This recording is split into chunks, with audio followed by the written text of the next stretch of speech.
I'm Shahidul Alam, a photographer and writer from Bangladesh. If you're seeing this video, we've been intercepted at sea and I've been kidnapped by the occupation forces of Israel. Gaza অভিমুখী freedom flotilla coalition থেকে Israeli বাহিনীর হাতে অপহৃত হয়েছেন বাংলাদেশি আলোকচিত্রী, লেখক ও দৃকের ব্যবস্থাপনা পরিচালক শহীদুল আলম। বুধবার নিজের ভেরিফাইড ফেসবুক পেজে দেয়া এক ভিডিও বার্তায় একথা জানান শহীদুল আলম নিজেই। পোস্টে তিনি বলেন, আমি শহীদুল আলম, বাংলাদেশের একজন আলোকচিত্রী এবং লেখক। আপনি যদি এই ভিডিওটি দেখে থাকেন তাহলে এতক্ষণে আমাদের সমুদ্রে আটক করা হয়েছে। আমাকে ইসরায়েলের দখলদার বাহিনী অপহরণ করেছে।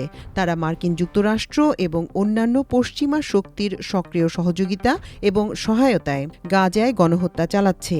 আমি আমার সকল কমরেড এবং বন্ধুদের কাছে ফিলিস্তিনের স্বাধীনতার জন্য লড়াই চালিয়ে যাওয়ার আহ্বান জানাচ্ছি। এর আগে মঙ্গলবার ফেসবুকে দেয়া এক পোস্টে তিনি জানিয়েছিলেন, বুধবার ভোর নাগাদ রেড জোন তথা বিপজ্জনক অঞ্চলে পৌঁছে যেতে পারেন। পোস্টে রেড জোন বলতে শহীদুল আলম বুঝিয়েছেন যেখানে ইসরায়েলি সেনারা সম্প্রতি সুমুদ ফ্লোটিলা নৌবহরকে আটকে অধিকার কর্মীদের আটক করেছেন।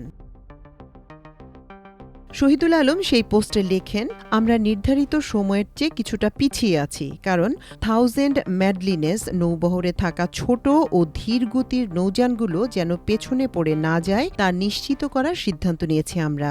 এসব জাহাজও এফএফসির অর্থাৎ ফ্রিডম ফ্লোটিলা কোয়ালিশনের অংশ।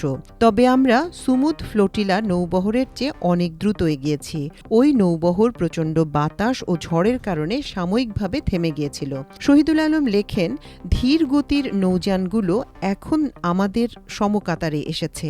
আমরা এখন রেড জোন থেকে প্রায় 70 নটিক্যাল মাইল দূরে আছি। এটি সেই অঞ্চল যেখানে আগে ইসরায়েলি প্রতিরক্ষা বাহিনী অবৈধভাবে ফ্লোটিলার নৌযানগুলোকে আটক করেছিল। এর আগে 28 সেপ্টেম্বর সুমুদ ফ্লোটিলায় অংশ নেয়ার জন্য ঢাকা থেকে ইতালির উদ্দেশ্যে রওনা হন শহীদুল আলম। সেখান থেকেই তিনি গাজার উদ্দেশ্যে যাত্রা করেন। রওনা হওয়ার আগে তিনি বলেন, গাজাকে অবরুদ্ধ করে রাখা হয়েছে। অবরুদ্ধ গাজায় মানুষ নির্বিচারে গণহত্যার শিকার হচ্ছে। সেখানে চলছে ইসরায়েল সৃষ্ট দুর্ভিক্ষ।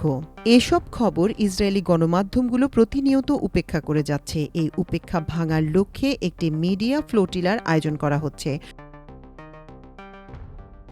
এর আগে 28 সেপ্টেম্বর সুমুদ ফ্লোটিলায় অংশ নেয়ার জন্য ঢাকা থেকে ইতালির উদ্দেশ্যে রওনা হন শহীদুল আলম। সেখান থেকেই তিনি গাজার উদ্দেশ্যে যাত্রা করেন। রওনা হওয়ার আগে তিনি বলেন, গাজাকে অবরুদ্ধ করে রাখা হয়েছে। অবরুদ্ধ গাজায় মানুষ নির্বিচারে গণহত্যার শিকার হচ্ছে। সেখানে চলছে ইসরায়েল সৃষ্ট দুর্ভিক্ষ। এসব খবর ইসরায়েলি গণমাধ্যমগুলো প্রতিনিয়ত উপেক্ষা করে যাচ্ছে। এই উপেক্ষা ভাঙার লক্ষ্যে একটি মিডিয়া ফ্লোটিলার আয়োজন করা হচ্ছে। তিনি ওই সময় আরও বলেন, বাংলাদেশের সব মানুষের ভালোবাসা নিয়ে অংশ নিচ্ছি। শহীদুল আলম বলেন, এই সংগ্রামে যদি আমরা পরাজিত হই তাহলে মানব জাতি পরাজিত হবে। যাওয়ার পর আমি প্রতিদিনই যতটা সম্ভব তথ্য ও ছবি পাঠাতে চেষ্টা করব। জানা মতে এই প্রথম বাংলাদেশ থেকে কেউ এই ধরনের ফ্লোটিলাতে অংশ নেবেন। মাল্টিমিডিয়া ডেস্ক, আমার দেশ।